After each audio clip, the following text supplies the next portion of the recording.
fearless, chase, bold, following, courageous. search. I'm Aaron, And I'm Marshall. and this is Undaunted Pursuit.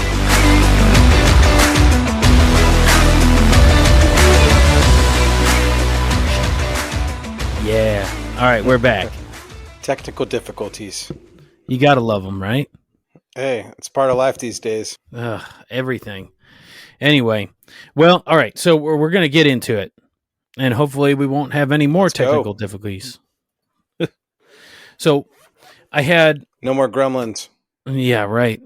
So I had a somebody reach out. We had a comment on the YouTube channel about how we wanted to, and we've been thinking about this. We've been hinting at it for quite a while about wanting to do the feast. I know that better me and you, Christian, to get into this as well, because we've done research on it.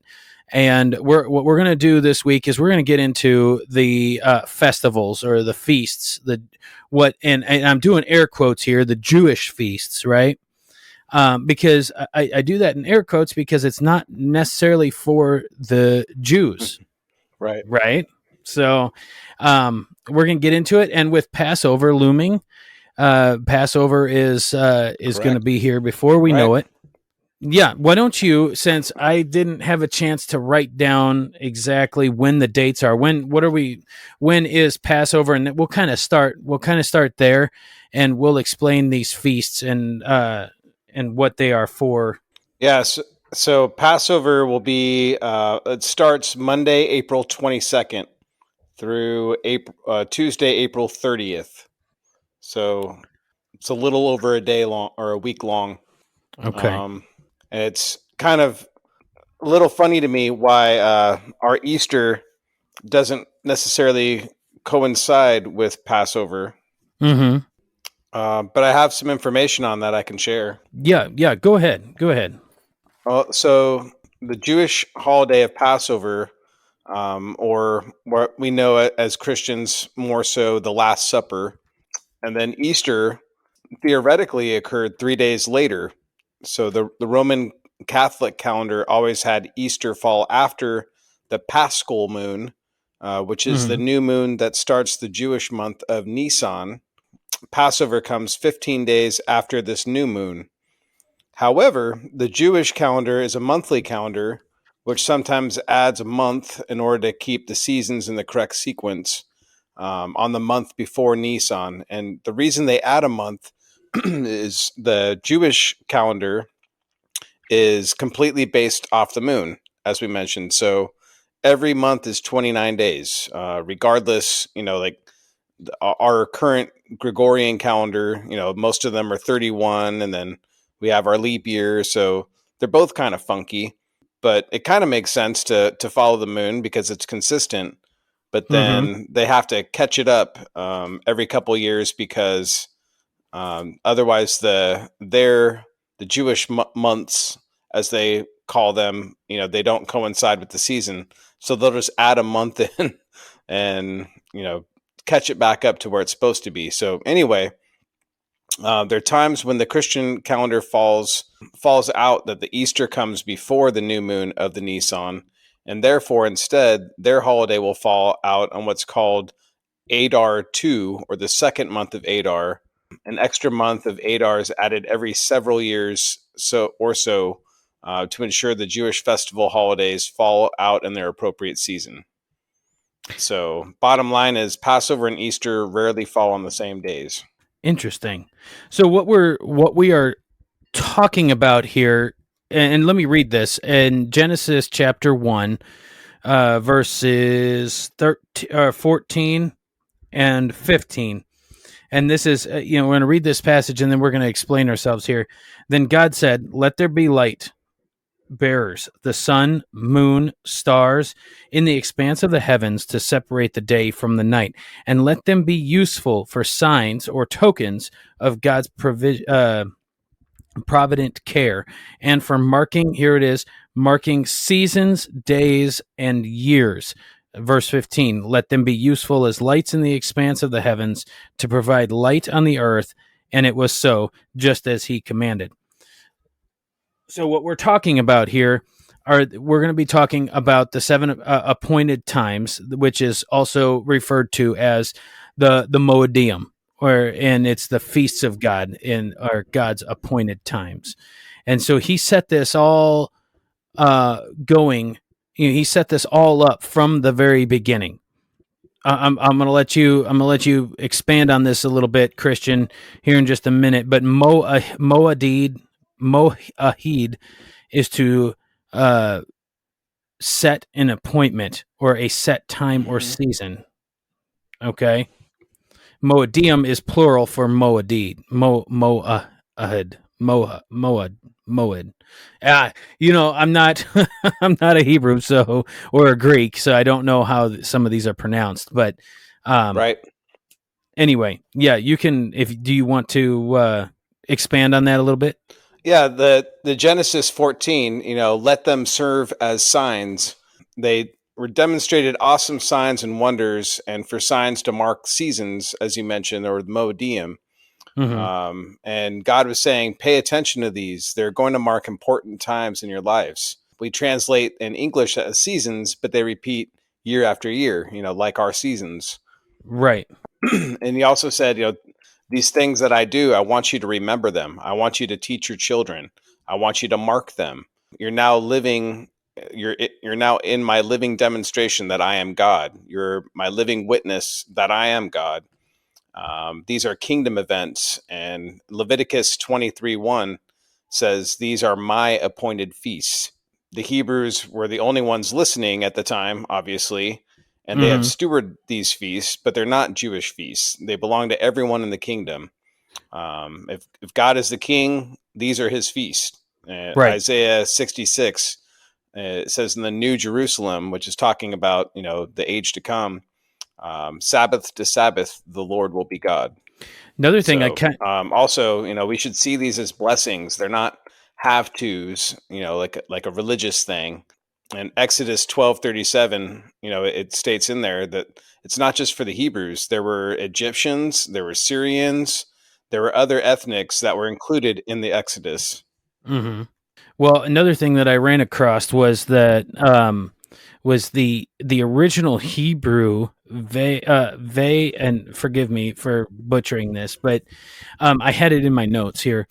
Ve heyu le atat li atat uli modum or uli yeum, which so in there's a lot written in that, and ot is singular for atat, if I'm saying it right, and that sign, mark, or indication can also be used for the word letter, which I don't exactly know why I had that written down in my notes.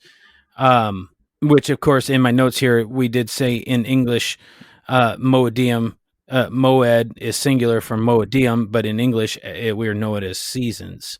Moed derives from the Hebrew word ad, which is also eternity. So these seasons are for and in my right. Okay. All right. Yeah. Sorry. We're texting back and forth. Those of you listening, yours is slow. Your internet is slow, huh? Yeah. I see your waves going by really fast and mine are going by very slow. Interesting. Okay. All right. Well, I think we can continue to do this here though, because in this word, this moedium, there's so much wrapped into it that the moed part of it derives from the Hebrew word ad, which is eternity. So what is eternity? It refers to any fixed time of the year. So what is the breakdown of this word is that it refers to any fixed time of the year, which it means, and that's forever. So common uses of this word in Hebrew are for holidays and festivals. Right.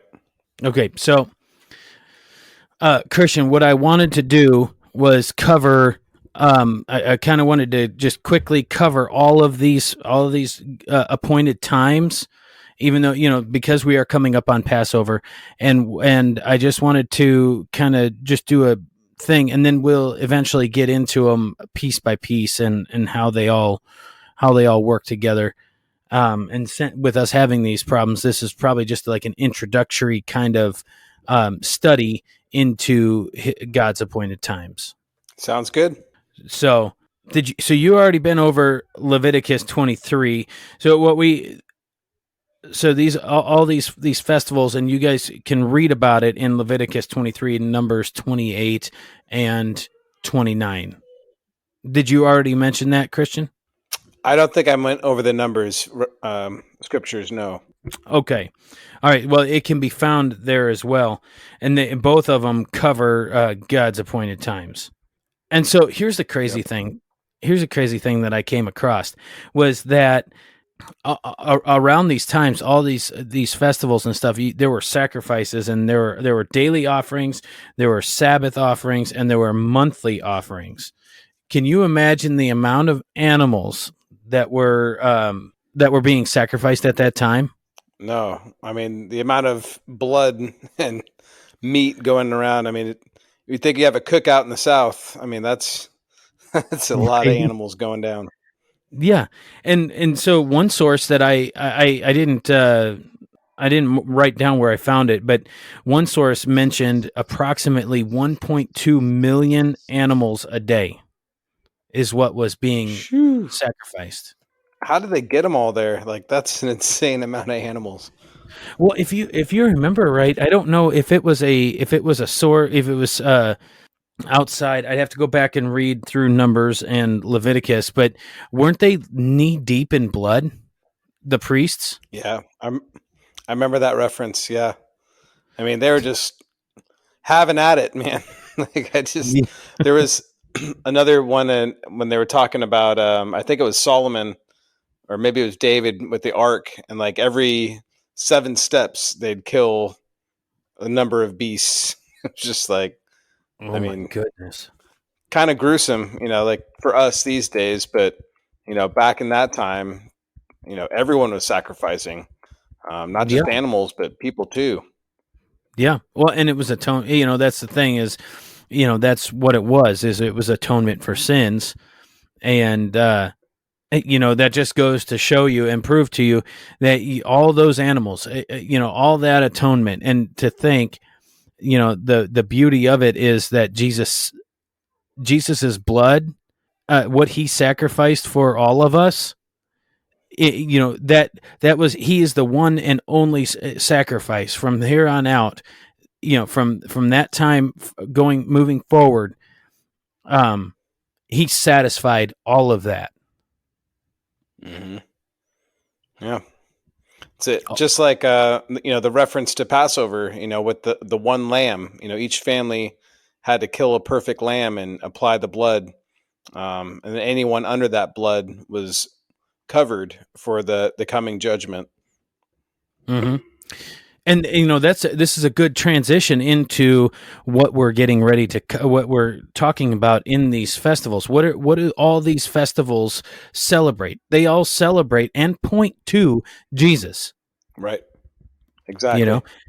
So do you have in your notes, because I didn't write it down, the festivals that Jesus, or the appointed times, which we're going to call them the appointed times because they are a celebration, and they are they all do point to Jesus, but Jesus fulfilled 3 or 4 when he was here, and there's some that 4. speculate 4, and there's some that speculate that this is how we are to. This is the nugget that God has given us to mark the end of times when Jesus is going to return, because there are some sources that say, some commentary that says that Jesus is going to come back to fulfill the remaining feasts. Correct? Right. Yeah. So there's 7 feasts in Leviticus 23. So if you guys want to know, where all the feasts are located, Leviticus 23 kind of lists them all out. As you mentioned, they don't speak about a time. They're speaking about a person, which is Jesus. It's always about him. Yes. The first feast is Passover, where he demonstrated redemption by blood. We're purchased and cleaned. The Feast of Unleavened Bread was Jesus. He had no sin, or he referred to leaven as sin when he was talking about like the Pharisees. And he talked about it being sin as well in the Gospels. The Feast of the First Fruits, Jesus was to be the first to be raised from the dead. That happened Yep. on the Feast of the First Fruits. And then Pentecost, the outpouring of the Spirit. And those are the spring feasts that he fulfilled. Yep. Also called the Festival of Weeks. Right. Yeah. So then what are we left with here in the fall moedium? So these are, like we had broke down earlier, these are the moediums, God's appointed times. And so that was the spring moedium. That's what we are celebrating. And now when we get into the fall, we get into the fall moedium, which is also encompassing the Feast of Trumpets, which is Rosh Hashanah, and the Day of Atonement, Yom Kippur, and then the Feast of Tabernacles, Sukkot, which is what we all want to get to, is this Feast of Tabernacles, which is God's kingdom. Correct me if I'm wrong. That is, which we all know the kingdom is here. We are God's kingdom, but that's us being in the presence of the Lord. Is that correct, or how is that? Yeah, tabernacles are basically tents. So the way the Jews celebrate today, they go out and kind of make these hasty, I guess we call them like gazebos. They have requirements of how they're to be built, but they're like a hasty shelter. They don't have a roof. They put, sometimes like palm fronds over the top. But one of the requirements is that they can still see the stars through their tabernacle or tent. Okay. And basically what this is calling us to is, he's going to join us on earth and live amongst us. Mm-hmm. And that in theory is what we're looking at. And I was thinking about it the other day, when we're in our glorified bodies and living here on earth, we're not going to need roofs anymore. We're not going to be subject to the elements. We can just kind of, and heck, we don't really need to sleep.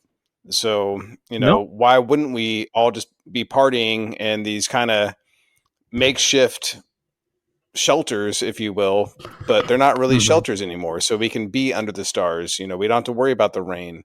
We can hang out under the stars and feast, which is going to be awesome.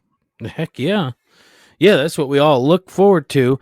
And, here's what I was, while we were talking about this, it makes me think of, of fasting and different types of worship. And this is more of like just a big worship session is what these festivals or these feasts are. Is they are, especially in the fall moedium, is that they are you fast because if you remember what Jesus said, the disciples had no reason to fast because the bridegroom was with them at the time. But you fast in worship of Jesus, in longing to be with him, and that's what these festivals are. These feasts are recognizing. We long for God to be with, for us to dwell in the presence of the Lord. And if you want to look at it that way, this is yet again a reason why this isn't just for the Jews, that this is also for the Gentiles as well, and that encompasses all of us. This is all of us grafted into that vine. That this is yet again another way to worship our Lord. Right, and he wants us to remember them. He wants us to teach them to our children. He wants us to mark them. He wants us to, not only look forward to what's coming, but also celebrate what's already been fulfilled. Like you said at the beginning of the podcast, the moon and these dates or these seasons or moedium were all put in place before Adam and Eve even hit the earth. So yeah, it's kind of looking at that whole. He had the whole picture. He knew everything that was going to happen. Everything was planned. to already know that the Jews were going to, come out of Egypt, and that was going to coincide with his son coming down and being sacrificed, and marking that Mm-hmm. in the seasons, like that they were celebrating these things before they even came. He was trying to let them know, these are, and as we're looking forward to the fall festivals, if we look at the Feast of Trumpets, Christ said that we can't know the day or the hour. No one knows the day or the hour, but we can know the Mm-hmm. season, right? Yeah, So exactly. these are, and it was funny to me that, like Jesus was talking to the Pharisees and said, you guys can look at the sky and predict the weather. So obviously you have some skill in reading the sky, but you still didn't anticipate me. Like you didn't expect me. And, I think of like the wise men who were what, a couple hundred, maybe 1,000 miles away, saw his sign in the Mm-hmm. sky and knew that the Messiah was born. So it's like God has these things planned out, and He gives us hints or signs that we can look for in the last days. Um, but we know what season He's coming because of those signs, and Yeah. many Christians, myself included, believe that's when Christ will return. Will be the Feast of Trumpets. I mean, He met all the spring feasts to the day, that they occurred. Yep. So why wouldn't He do the same in the fall? Yep. For sure. And I share that same uh, thought or that same belief that, especially after digging into this, and think about it this way. Okay, we're getting ready to come into Easter, and we'll talk more about that next week, I believe. But we'll talk about Jesus's resurrection, which is ultimately what we're celebrating on Easter. And but you celebrate your birthday every year, right? You celebrate Christmas every year. That Why not? What better? And I'm not saying that you don't celebrate your birthday, don't celebrate your celebrate Christmas or whatever, but because I'm not saying that at all. But in addition to celebrate these festivals, they are Mm-hmm. important, if not more important than any of that. Just think about it. The Jews, or the Jewish culture, does have their own version of Christmas, and that's not included in God's appointed times. That's what they have. I think I looked up. Let me see if I can't find that website that I looked up, because they have, on top of all this, they have other celebrations that they do throughout the year that are not included in this Moedim. Right. Yeah, and it's just kind of, like I was thinking about it, like my anniversary with my wife is coming up on Saturday, and March 16th. And before we were married, March 16th was just another day to me. And Mm-hmm. then after I became married to her, it became kind of I'm not going to call it a sacred day, but it became a holiday for us. And it was something I shared with her. I share with her. And I think you can view these Moedim in kind of the same way. These are God's appointed times for us to remember, just like me and my wife remember, our betrothal, getting married.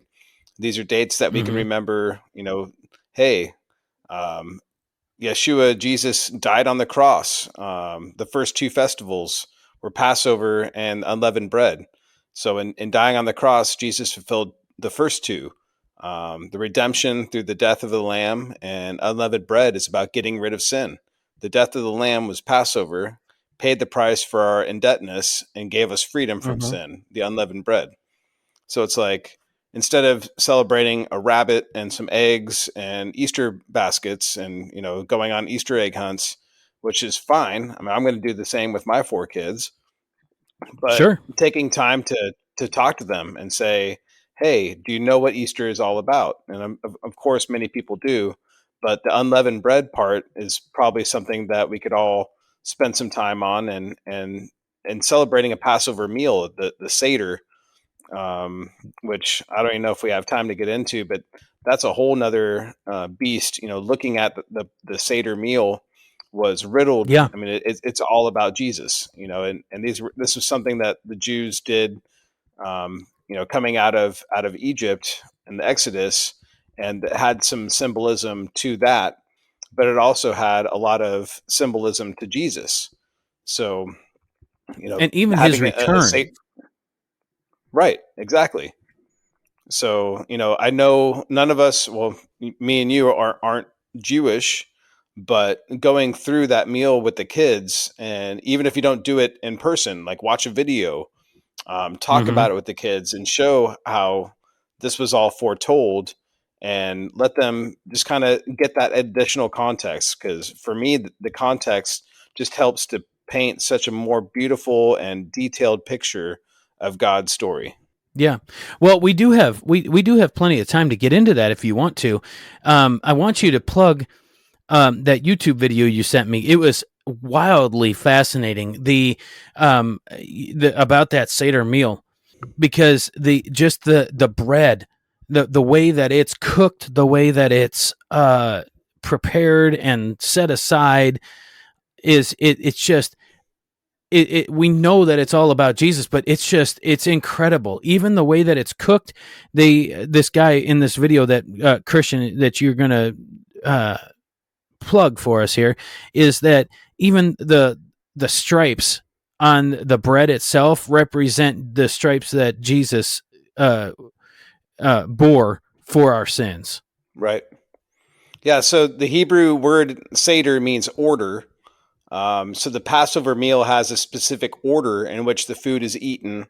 Mm-hmm. Prayers are recited. There's songs that they sing, and each item on this plate or Seder plate has a specific historical meaning related to the exodus of the Jews from Egypt and their freedom from slavery. But if you look at 1 Corinthians 5:7, it identifies Jesus Christ as our Passover. So the Seder carries a New Testament meaning related to Jesus the Messiah as well. Mm-hmm. There's several strong symbols of Christ. One is the shank bone of a lamb, which reminds the people eating the feast of God's salvation. The 10th plague, God instructed the Israelites to daub their doorposts and lintels with the blood of a spotless lamb so that the Lord would pass over their homes and preserve their lives within. It's a symbol of salvation in Egypt, but it's also a clear picture of Jesus, who was the Lamb of God, and Mm-hmm. his sacrifice preserves the lives of all who believe. Another symbol of Christ on the Seder plate is the matzah bread or unleavened bread. So, Right. as the Right. Jewish people left Egypt, they had to do so in great haste, and therefore they didn't have time to allow their bread to rise. So from then on, Passover was followed by the week-long fest or feast of the unleavened bread. You can read that in Deuteronomy. There's some fascinating things about the matzah that even that Aaron just mentioned. So, for example, the matzah is placed in a bag. I don't remember what it's called, but it means one in Hebrew. I can't remember what it is. Uh, Yeah. Yeah. It's like Ekid or Ekod, something like that. But Mm-hmm. the one bag has three chambers inside of it. So think of like a big envelope with three different chambers. So they take one piece of the matzah and they place it in each chamber of that bag. The first chamber is never touched, never used, never seen. The second is in the bag is broken in half at the beginning of the Seder. Half of the broken matzah is placed in back in that pouch or the Mm-hmm. bag, and the other half, I think it's afokamen, something like that. Apologize for my lack of Hebrew. It's Right. placed in a linen cloth. They put it inside a linen cloth and like fold it up. And part of the tradition, which it wasn't part of the tradition back when Christ was around. So it doesn't predate Christ. But what they will do even now to this day is the Jews will hide that piece somewhere in the Mm-hmm. house, and at the end of the meal, the kids go and look for it, and whoever finds it and brings it back, it's a prize. And then the third matzah in the bag is used to eat the elements of the Seder plate. Mm-hmm. So, and the matzah bread itself, if you look at it, it kind of looks like a soup cracker to us. It's white, kind of with some brown stripes, and it's pierced. Yep. And that's, obviously a reference to Christ, who was striped and pierced. And again, to rehash it has no leaven, it has no sin. just like Jesus. Yep. Um, Where'd you find that? What was that video on YouTube that you found? That it was just, he uh, explained it so well. It's kind of dry yeah, and it's kind of slow moving, but it's definitely worth a watch. It's not very long, so anybody listening to this yes, can go and listen to it too.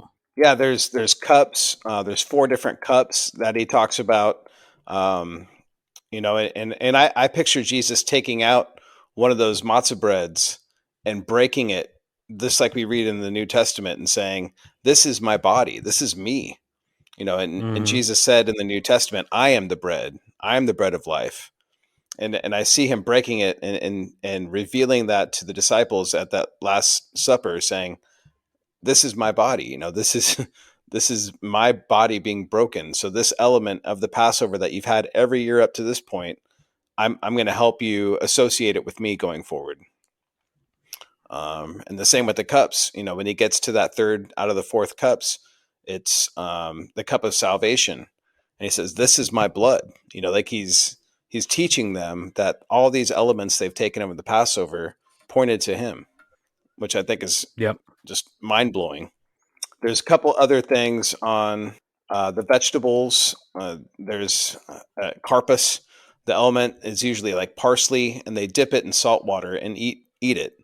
Um, Hmm. the carpus And is that like the was, hyssop. yeah, that's what I was about to say. Yeah, and the salt water represents like the tears that the Jews shed during slavery, which I think is, they're teaching their children again to remember, something that they weren't a part of, something that they weren't around for, but it was very important to the Jews. Hmm. There's bitter herbs, and I know like right now we used horseradish, and it makes you cry, right? Right. And like when you eat it, it was to remind the Jews that they were unable to offer sacrifice and worship God, and there was it was bitterer than the slavery of Egypt. Hmm. I know there's an egg, a hard boiled egg, and traditionally hard boiled eggs are eaten by mourners. And the egg is eaten during the Seder to remind participants that they're not always in mourning for the loss of their temple. The fact that egg is roasted evokes the roasting of the sacrifice on the altar of the temple. And There then, is just a lot to it. yeah, the 4 cups quickly. Each of the glasses of wine has a name. The first cup is the cup of sanctification. The Mm-hmm. second cup is the cup of judgment. The third cup is the cup of redemption or salvation. And the 4th cup is the cup of praise. And at the Last Supper, Jesus took the first cup, promised his disciples the next time he drank the fruit of the vine with them would be in the new kingdom. And then, Yep. like I mentioned, later in the Seder, Jesus took the 3rd cup and used that cup as a symbol of the new covenant in his blood. So Jesus kind of fulfilled the Passover symbolism and infused the whole feast with a new meaning. Mm. Mm. So as we kind of wrap up this episode here, because I really want to get into more of this at a later date, as far as like breaking down each feast um, individually, but just think about it. So what we want to do, the idea is to explain why it's relevant for us as much as the Jewish people, Mm-hmm. and I think the idea would be, just take it like this, okay? There's a lot in that, and not everybody. The idea of recognizing that is good enough. You may not be able to do all of it, like you said earlier, Christian, is to just maybe even watch a video on it during Yeah. that time, just to kind of keep that on your mind. Because here's the thing, and I was pulling this up: Jewish holidays in 2024, right? They've got Shavat, which is not the one that I read earlier. It's Shevat,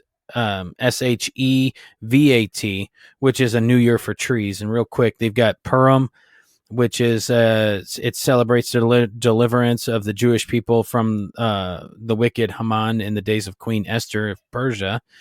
And then skipping over Leg Bo Omar, which is another celebrating the anniversary of the passing of the great sage and mystic rabbi. Anyway, this is just something I quickly pulled up. If you pull up Jewish holidays on there, there's a whole bunch of holidays outside of what we're talking about here on this episode. And it's not mentioned in God's word. God made it a point to write it into his word. So it's got to be for everyone because God's word is for everyone. Yeah, I mean, we think of it like we are residents of heaven, the kingdom. And these are going to be things, I believe, even in the new kingdom, we're going to still celebrate for eternity, right? So Right. it's things that we should acknowledge while we're here on earth. And I think of like holiday came from holy day. Yeah. And we know that the devil likes to counterfeit things that God does, his creations and his works. And God gave us holy days to celebrate. And a lot of the world has traded them for holidays. But the holy days are meant for all people. And, you know, we should be celebrating the holy days of our kingdom. These are days that are set apart from every other day. Yeah. We'll just take, for example, Shabbat, or take a Sabbath, a Sabbath day. He created the Sabbath for us so that we, because he knew that our bodies needed rest. And so, and he makes it clear, and God makes it clear in his word that that's what it was for, that it was for us. Right. Yeah. And like you said earlier, you know, simple ways to celebrate these feasts: read scripture, read the story. You know, if you're not sure which scriptures apply to each feast, look it up. You know, especially the spring feast, you can read those in the New Testament. Mm-hmm. But, you know, going back to the Old Testament, see, you know, what the Jews went through up to that point, and then celebrate and read what Jesus did to fulfill them. Teach and share it with your family. You know, show a video, watch a video yourself, pass it on to the kids that they know it's a holy day. And as you said, fasting and just prayer. You know, it doesn't have to Yep. be. We don't have to put on yarmulkes and sing Hava Nagila. You know, like you could just spend some time with God on those days and acknowledge Him. Yeah, exactly. Or in our case, Christian, what we like to do, and you are a proud owner of it, is blow that shofar. You bet. No, every Feast of Trumpets, we'll be running around the yard and we'll be blowing that thing away. All the kids can play it. I can play it. So, yeah, it's just a cool thing to remember and to teach the kids. One day we're going to hear the blast of God's shofar in the sky, and that's going to be it. Like, we're coming home, Dad. Yeah, exactly. And I was thinking about that. I was actually kind of thinking about that today as I was out driving around. I was thinking about if I'll have time to dance when Jesus returns. I know that comes up a lot. Like I am always constantly thinking of Jesus coming back. It's always on my mind. And what are you going to be doing when Jesus returns? And you know, I want it to be at one of those points where like, oh, I was just thinking about how, you know, here's the thought that I had today, and this just kind of to break up the seriousness of this episode, because we really packed a lot into it in a relatively short amount of time that could have taken hours to explain. But I was like, oh man, I was driving around today thinking about, well, is Jesus going to come down like Thor does in the movie? You know, like when you see Thor come out of the sky and just boom right on the mountain, just split the mountain in half, and you know. And I was like, will I have time to kind of dance in celebration of Jesus's return when he comes back, or are we just going to be all of a sudden called up? Man, I hope I get to watch. Like it said, it'll be like lightning going from east to west across the sky. Like everyone in the world is going to know what's going on. And I hope I'm not just like doing something stupid, like doing the dishes or folding laundry. Right. You know, like I want to be outside and like watch, you know, hit. And it blows my mind to even think that. Like here I am in the United States. Obviously, I can't see what's going on in Israel, but it says the whole world is going to know. So Yeah, I'm excited to see what that looks like. Hopefully, we're here for it. for sure. For sure. Well, shoot, I think that about rounds us out, huh? Yeah, I think so. We kind of got our point Encourage across. anyone that's interested in this, man, get online and research it, look into it. There's a lot of great videos, a lot of good articles. The more you know about God and his story, the better and more enjoyable it is. Yeah. So, do you got anything to add? I just wanted to come say hello, Harry. The wife has come in to visit the Harry Potter studio tonight. You're a wizard, Harry. Yeah, right. All right. Well, we'll finish this up. And guys, thanks for listening to Undaunted Pursuit Podcast. We're glad you joined us here this week. Make sure to give us a follow on social media. Follow us on any platform that you listen to this podcast on. Share this podcast with somebody this week. If you guys want to reach out to us, want to email us for any reason, talk to us. You can message us on Facebook, Instagram, X, all those social media platforms. Also, undauntedpursuit@gmail.com or mail@undauntedpursuit.com. You can always message us there. We'd love to hear from you guys. Give us a good rating and review wherever you listen to podcasts at. And one last thing is enjoy this music this week from Aaron Justice. I'm going to probably put in another one of his songs here. Make sure you go on, follow him, give him, keep up with what he's doing. He's a great artist. And as usual, we love promoting any of the artists we share on here. So in the meantime, guys, have a great week. We'll see you guys next week on Undaunted Pursuit Podcast. See you guys. Thanks for joining us. God bless you. I was a rebel, living life without a cause. I was on the run, doing what I wanted. I didn't care what anyone else thought. Then you found me, and you reached out your hand, and every chain broke away. When you walked right in, you walked right in. When I needed a rescue, you walked right in. Save me from myself when I was afraid and didn't know what to say. You knew I needed saving. Pull me out of the pit I was living in. When you walked right in. When you walked right in. Yeah, I was a prisoner to my sin. I was a slave on the wrong path, going nowhere fast, headed for an empty grave.